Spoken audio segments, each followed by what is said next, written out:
Welcome or welcome back to Bookeemonsters. My name is PK. It is Thursday, January the 2nd, and we're here to look at new releases that have been published this week. Normally Thursdays are fantasy and science fiction. I only found a couple without digging really deep. So we're going to look at those two, and then we are going to look at more of the cozy mysteries that were on Monday. Quick announcements. I do have sprints tonight, our regular Thursday night at 8 p.m. Eastern. They go for 2.5 hours. After that, our sprints are on Saturday afternoon at 3 p.m. and those go for 5 hours. Hope you had a good new year. I got Steve's cold, so it was what it was. All right, so for a couple of the sci-fi fantasy-ish ones, this is by Dakota Cassidy, The Accidental Detectives. It's called Murder, Brenda. Look it up. 1 of 3, it says. Welcome to my worst effing nightmare, the Accidental Detective Agency. I'm Nina Statlian, a vampire with a little bit of witch thrown in for good measure.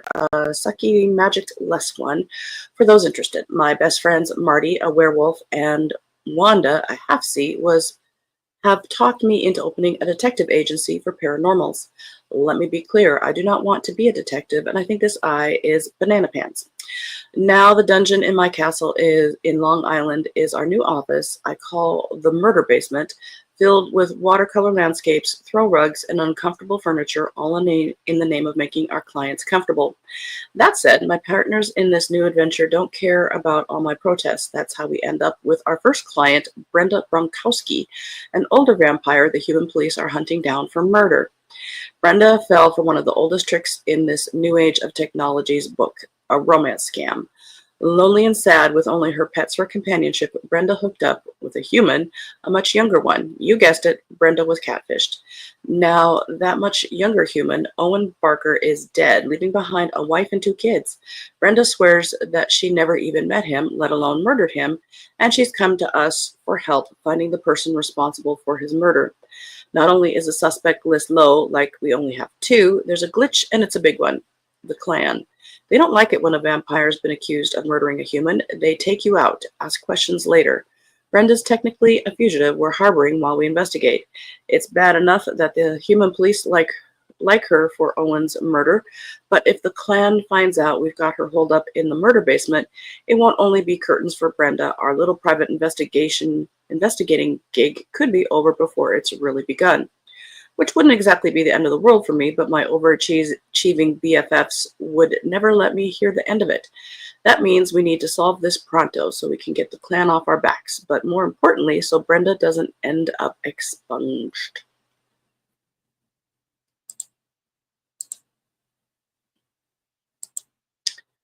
So if you like your paranormal a little snarky, that sounds right up your alley.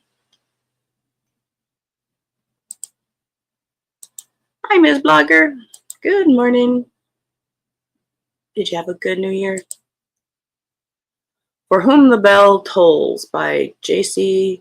Lynn. They told her to go to hell. She'll go on her own terms. Lily is less than thrilled about her arrival to the afterlife, but what awaits her is more fantastical than she ever could have imagined. Deities wait in line at the coffee shop. A fae flit between realms. Souls find ways to make death a beginning. As Lily explores everything the afterlife has to offer, she finds herself drawn to a place most people would rather avoid at all costs, hell. What she discovers there subverts everything she's ever learned, and Lily realizes the demons working at the gate to guide souls need help badly. Armed with years of customer service experience and pent-up sarcasm, Lily carves out a place for herself among the demons, confronting, sassing, and aiding the spectrum of humanity to redefine justice and redemption. A chance meeting with Belle, a demon general with a distractingly sexy voice, sparks an immediate and deeply healing friendship. However, the undeniable heat between them simmers, and it's only a matter of time before it combusts. Meanwhile, something stirs beyond the boundaries of their world, threatening to destroy everything they've ever known and everything that could be. unless they fight like hell to stop it. I kind of like the cover.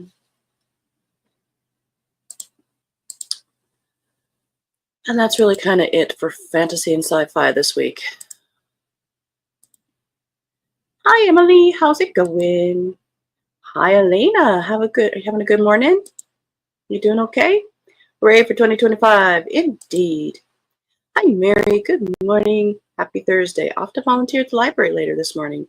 Like being a candy shop. No kidding. I'll take this and this and this. Next week looks like we'll be back to regular publishing levels. So we will go to Cozy Mysteries.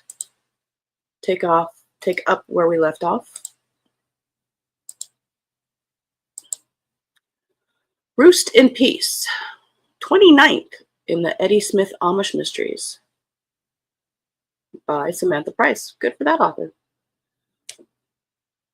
When an exciting mystery cracks open in Eddie Smith's quiet Amish community, she and her sister, Elsa May, find themselves scrambling to solve the case. A local murder, missing ledger, and suspicious characters are enough to ruffle anyone's feathers, but it's the unexpected link to Freda's prized chickens and their precious eggs that has the sisters really in a flap. As they sift through clues, they'll need more than just cluck to crack the case. But with danger lurking and secrets threatening to hatch, can Eddie and Elsa May unearth the truth before it all goes rotten? This cozy, yolk-filled whodunit is packed with quirky characters, plenty of foul play, and a mystery that will keep you guessing until the very end, with recipes.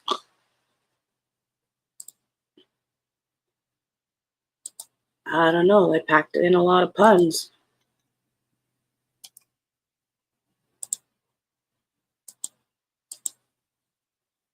Peril by Pinot by Tessa Ora.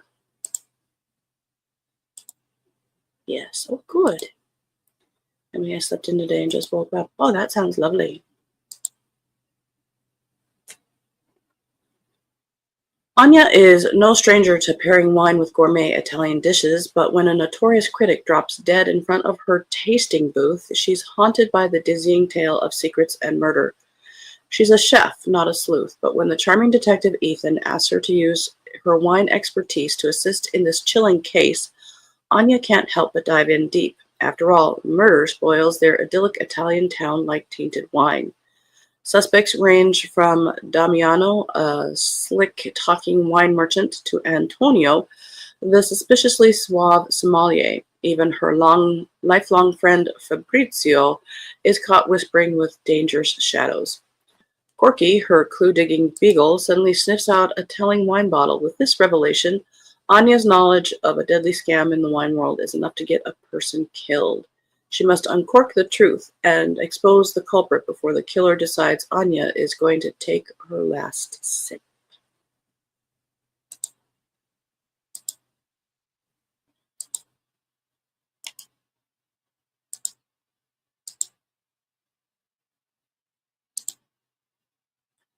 Serving Up Hex by Tara Lush.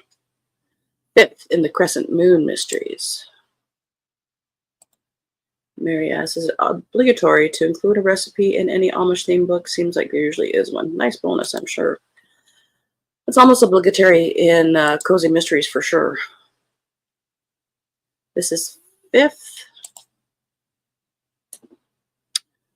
Pickleball, poison, and psychic powers collide in this wickedly fun paranormal cozy mystery. When Amelia Matthews agrees to a friendly game of pickleball, she never expects it to end in murder. That's exactly what happens when her opponent drops dead on the court. Now Amelia and her coven sisters must serve up justice before one of their own gets framed for the crime, whatever. With her psychic gifts working overtime, a stolen journal full of secrets, and a ghostly bureaucrat wreaking havoc, Amelia's got her hands full. Can she navigate the cutthroat world of small-town art galleries, expose a web of lies, and unmask a killer? Or will this be game, set, and match for the murderer? Join Amelia in her 5th magical misadventure as she proves once again that in Cypress Grove, Florida, the only thing more powerful than witchcraft is friendship.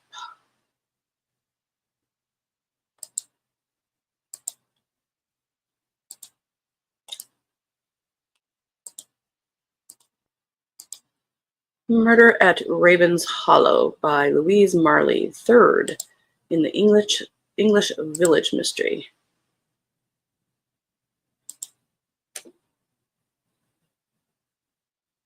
Beneath the ruins of a Victorian greenhouse, a skeleton is unearthed, and with it, years of buried secrets in Raven's Edge.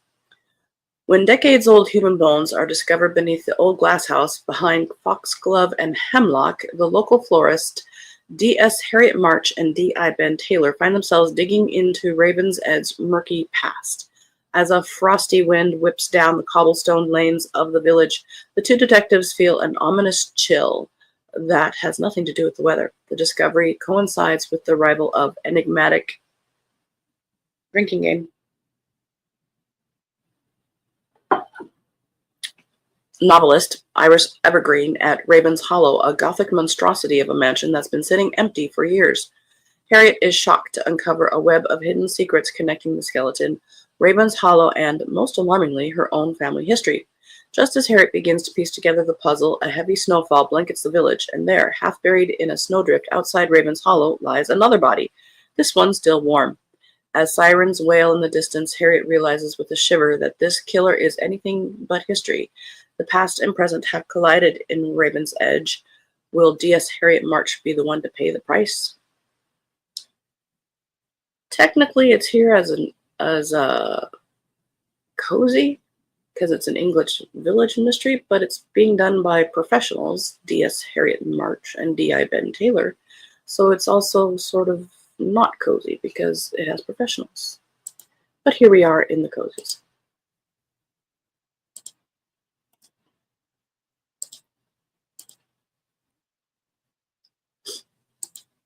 The Edge of Knife by Marissa Schrock. Bobby Sue Baxter, book number 3. The summer of '88 in Wildcat Springs, Indiana was supposed to be thoroughly boring, but when Bobby Sue Baxter's, you have to say it that way, friend enters her into a sweepstakes without her knowledge to make a guest appearance on daytime drama The Cute and the Cunning, and she wins, the season starts to get complicated. Then her friendship with Hemi Miller evolves into something more, and things slide toward complex. After filming when the star of The Cute and the Cunning gets stabbed with a hunting knife, life gets downright insane. Bobby Sue tries to stay out of the chaos, but with her well-proven instincts for cracking hard-to-solve crimes, that's highly unlikely. Bobby Sue's sleuthing uncovers twists and turns even she couldn't anticipate, so she can't see the peril about to be unleashed on her life with little chance of escape. All right. 222 pages. End of that row.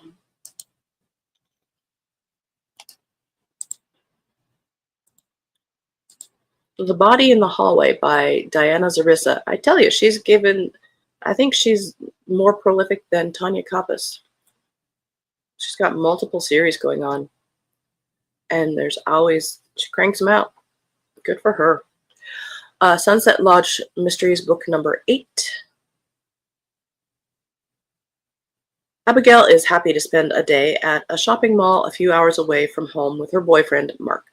They enjoy exploring stores that they rarely get to visit and grab lunch in the food court. When another customer starts shouting and complaining, they both do their best to ignore him while enjoying their time together. When the fire alarm goes off, getting safely out of the building is their only concern.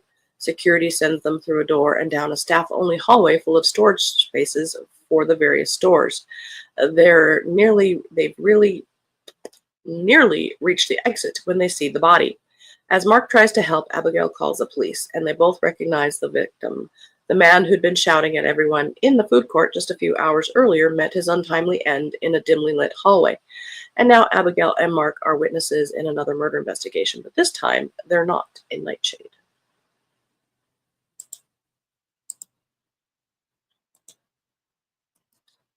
Sonbuckles and Sin by George Robstadt. First in a new series. As a high-level consultant at an investment firm, Cash Christensen is used to the isolation of big city corporate life and the growing distance from family. So when his estranged aunt makes a series of desperate calls urging him to return to Salt Cliff Isle, he reluctantly agrees to visit. But what was supposed to be a short family visit quickly spirals into a dark mystery when Cash arrives to find the island shaken by a brutal death. The once peaceful Salt Cliff Isle, a place that had always felt like home, is no longer the tranquil escape he remembers. And even Fjord and Fika Patisserie, with its light-filled Nordic interiors and welcoming warmth, feels shadowed by loss. As Cash becomes entangled in a murder investigation filled with secrets, suspects, and hidden motives, the familiar comforts of home blur into a landscape of deception, one filled with residents who know more than they let on. But yet, as the aroma of fresh sambuckles, I know what those are, mingles with suspicion, Cash discovers the perfect crime might be half-baked. And he holds the secret ingredient to solving it. That's not a great picture of sambuckles, but yes, I grew up with them.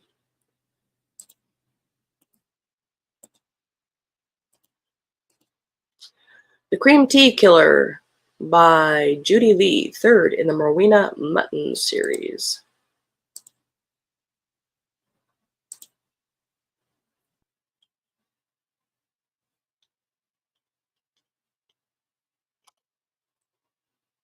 Let's see.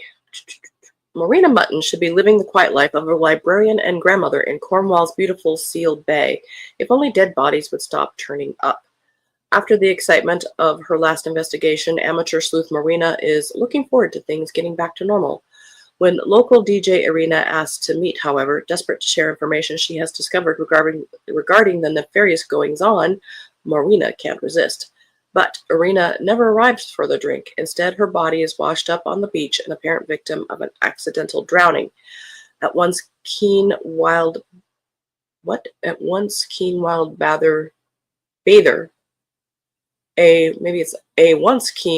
bather, Morwenna knows something is amiss, as Irina was a strong swimmer who knew the local conditions well. What had Irina uncovered, and who would want her dead? When the local news dubs Irina's murder the Cream Tea Killer in honor of Cornwall's famous delicacy, the clock starts ticking. Now the murderer knows Morwenna is on their trail. No one in her family is safe. She must get to the truth before the killer gets to her. Of course, anything with a senior sleuth is now being compared to the Thursday Murder Club.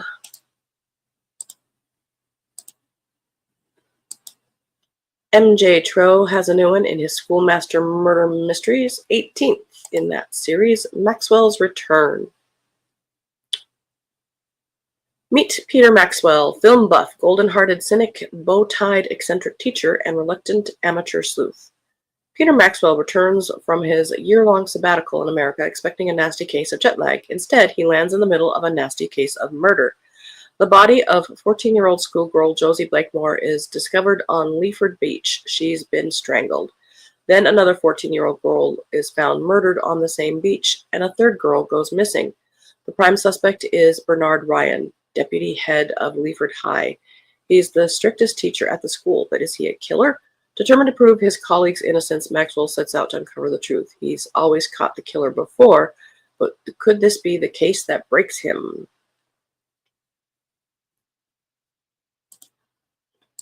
End of that row.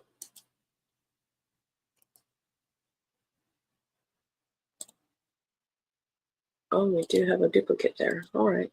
Danger in Point Dover, and Nana Takes Over. Cozy Tiffany Black travel mystery by A.R. Winters, 21st in that series.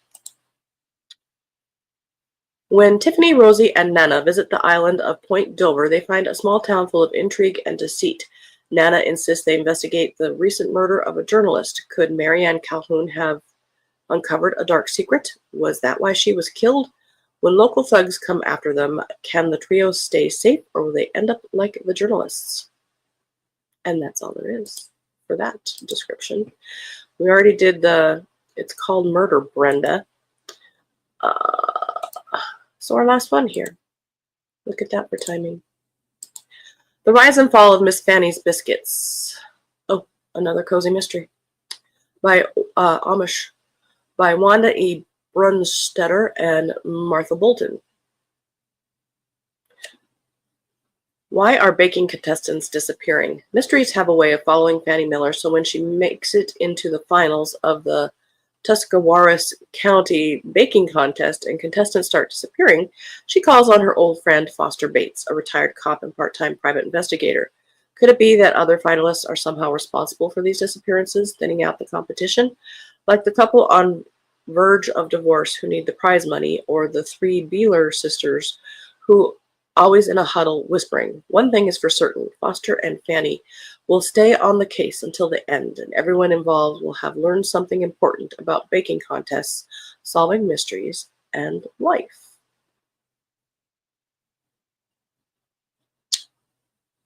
And that's all we got for Cozy Mysteries this week.